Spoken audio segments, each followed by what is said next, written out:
स्वागत है आप लोगों का एक बार फिर से मेरे YouTube चैनल पे। चलिए शुरू करते हैं। Let's see question number 60. Which of the following regarding which of the follow sorry which of the एक second हाँ which of the following regarding direct investment is correct पूछा incorrect क्या है FDI के बारे में. It is an infrastructure, this is correct. This create a physical capital, this is also correct. It is a short term investment, okay. It has a favorable impact on economy and employment, this is correct. तो incorrect पूछा था तो ये इसमें incorrect हो जाएगा. short term investment नहीं होता, ये long term investment की बात करता है. ठीक है, clear है. Let's see question number 61. Which one of the following situation represent a crowding out effect? crowding out effect कौन represent करता है? When there is decrease in private expenditure or investment because of increase in government expenditure. Okay, when there is increase in private expenditure or investment because of increase in government expenditure. ठीक है, सी देखते हैं.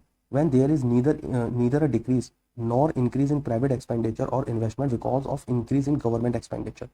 क्या पूछा इसमें? पूछा crowding out effect को कौन रिप्रेजेंट करता है इनमें से. तो करेक्ट आंसर क्या होगा इसका? करेक्ट आंसर होगा व्हेन देयर इज डिक्रीज. याद रखना ये इंक्रीज नहीं है, डिक्रीज होगा.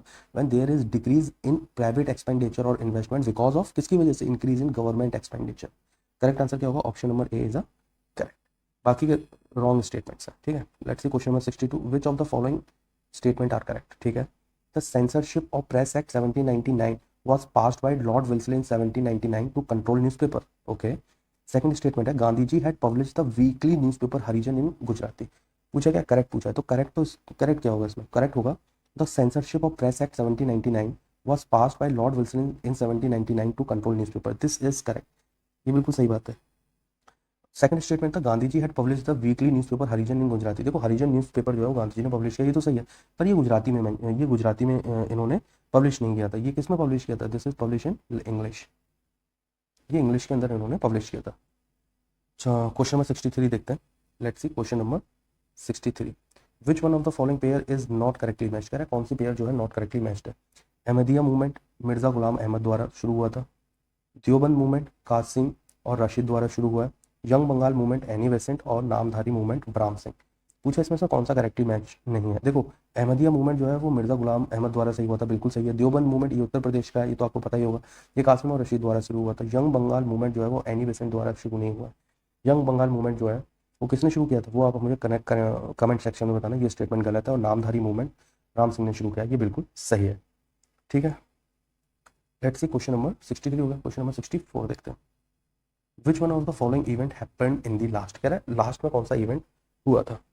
ठीक है, तो इसको देख लेते हैं. फाउंडेशन ऑफ कृषक प्रजा पार्टी दे रखी है, बरदोली सत्याग्रह दे रखा है, foundation of All India Trade Union Congress दे रखी है, और foundation of Indian home rule society दे रखी है. तो इनका इसकी डेट जो है ना, इसकी डेट्स पता होना बहुत जरूरी है. तो कृषक प्रजा पार्टी कब आई थी? कृषक प्रजा पार्टी आई थी 1929 एडी में. 1929 एडी. बरदोली सत्याग्रह कब हुआ? बरदोली सत्याग्रह 1928 में हुआ है. Foundation of All India Trade Union Congress ये कब फाउंड हुआ था? ये फाउंड हुआ था 1920 में. और foundation of Indian home rule society ये तो आपको पता ही होगा, तो कई बार एग्जाम में आ भी चुका है. तो ये कब फाउंड हुई थी? ये फाउंड हुई थी 1905 में. पूछा क्या था? पूछा था लास्ट में क्या आया था? लास्ट में आया था फाउंडेशन ऑफ कृषक प्रजा पार्टी. क्लियर है? सो क्वेश्चन नंबर 64 क्लियर है.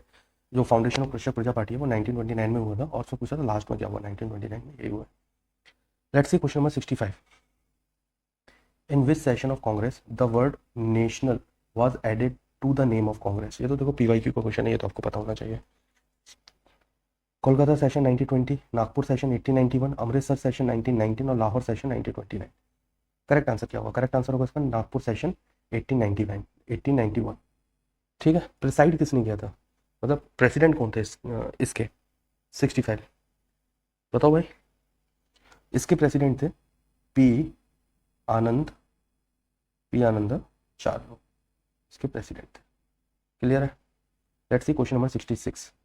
मैच लिस्ट 1 एंड लिस्ट 2 दे रखा, choose the correct answer from the code giving लो. ये तो पीवाईक्यू का ही क्वेश्चन है, तो पीवाईक्यू में आपने कई बार इस क्वेश्चन को करा हुआ.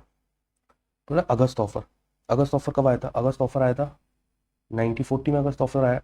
डायरेक्ट एक्शन डे कब आया था? डायरेक्ट एक्शन डे था 1946.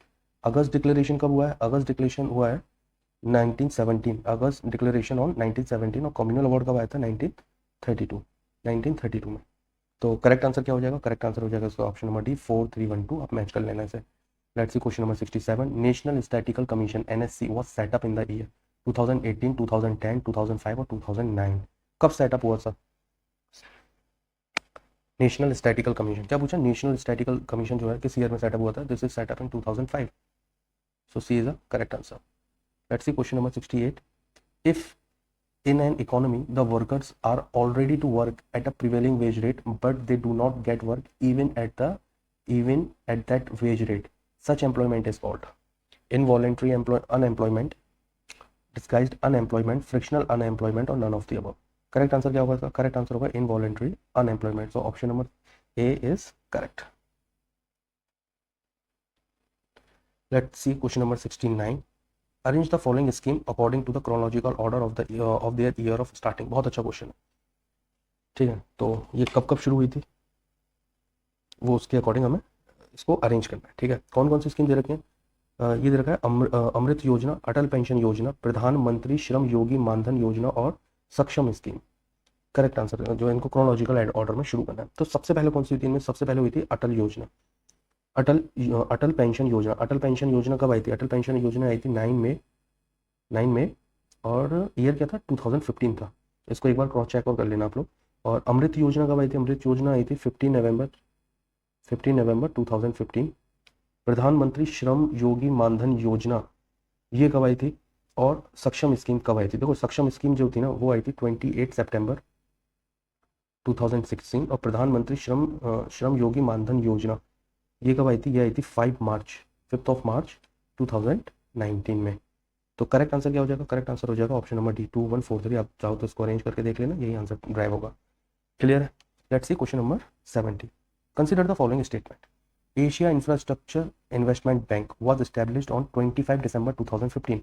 Okay, in this the voting right of each member have been determined not on the basis of shareholding but on the basis of size of their economy। Incorrect पूछा है इसमें से, तो देखो इस statement में ना कोई भी स्टेटमेंट इनकरेक्ट नहीं है, दोनों ही स्टेटमेंट बिल्कुल सही है। तो ऑप्शन नंबर डी जो है वो इनकरेक्ट हो जाएगा क्योंकि नीदर वन और नॉट टू, दोनों ही स्टेटमेंट जो है एशिया इंफ्रास्ट्रक्चर इन्वेस्टमेंट बैंक के बारे में सही है। Let's see question number 71, on the recommendation of which of the following committees the establishment of regional rural bank was band in the year 1987। देखो regional rural bank का establishment जो है किसकी रिकमेंडेशन पे शुरू हुआ था, एक तो ये आपको पता होना चाहिए। इसका जो था वो 1975 में on the recommendation of M Narasimhan committee ने दिया था।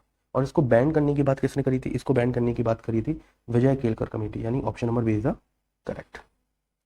72, which one of the following pair is mismatched, कौन सी पेयर जो है वो मिसमैच है इसमें, देखते हैं। यहाँ देखा prevention of food adulteration act 1954, okay, TRIFED 1987, Agmark 1937, national institute of agriculture marketing 1986। तो कह रहा है इसमें से कौन सा करेक्टली मैच नहीं है। देखो national institute of agriculture marketing, national institute of agriculture marketing, तो ये कहाँ पे स्टैब्लिश्ड है, ये जयपुर में स्टैब्लिश्ड है, जयपुर में। जयपुर मेरी one of the favourite place है। और ये कब शुरू हुआ था, ये 1986 में शुरू नहीं हुआ था, ये हुआ था 1988 में। अदर ऑप्शन जो दे रखे ना वो करेक्ट मैच है और डी जो है इनकरेक्टली मैच है, यानी prevention of food adulteration act 1954 में आया, ट्रिफेड कब आया 1987 में आया, और एगमार्क कब आया 1937 में आया, और national institute of agriculture market कब आया 1988 में आया। और ये कहाँ पे स्टैब्लिश है, ये जयपुर राजस्थान में स्टैब्लिश है। Let's see question number 73, economy survey of India is prepared every year by which department of the ministry of finance. Correct, किस department of ministry of finance द्वारा इसको जो है प्रेजेंट किया जाता है, ठीक है। Department of economy affair, revenue department, expenditure department और department of financial service. Correct answer क्या होगा इसका, देखो करेक्ट आंसर इसका होगा the department of economy affair, ठीक है। ये तो आप लोगों को पता ही होगा, हर बार इकोनॉमिक सर्वे आता है, आप लोग देखते ही होगा इसको। The economic survey of India is prepared annually by the department of economic affair, a ministry of finance under the guidance of chief economic adviser, which is presented in the parliament a day before presentation of union budget। किससे पहले, day before presentation of union budget. Clear है। Let's see question number 73 clear हो गया, अब 74 देखते हैं। 74 है, which of the following represent biological community.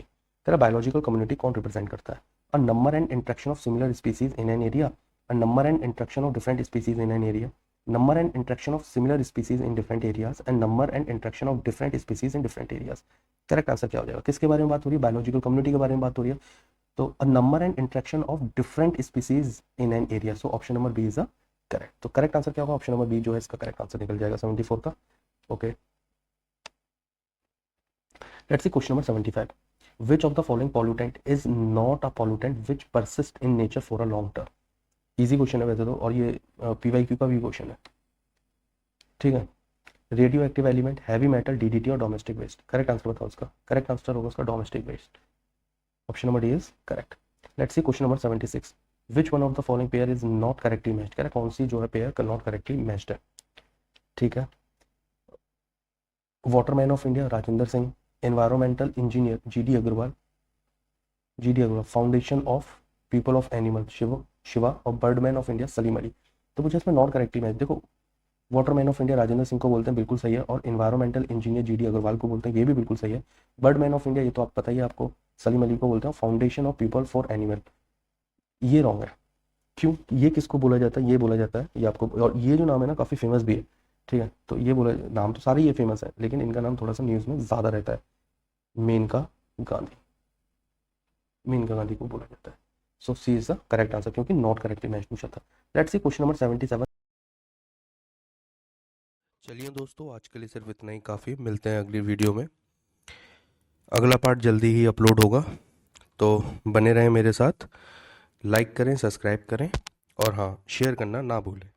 Thank you so much.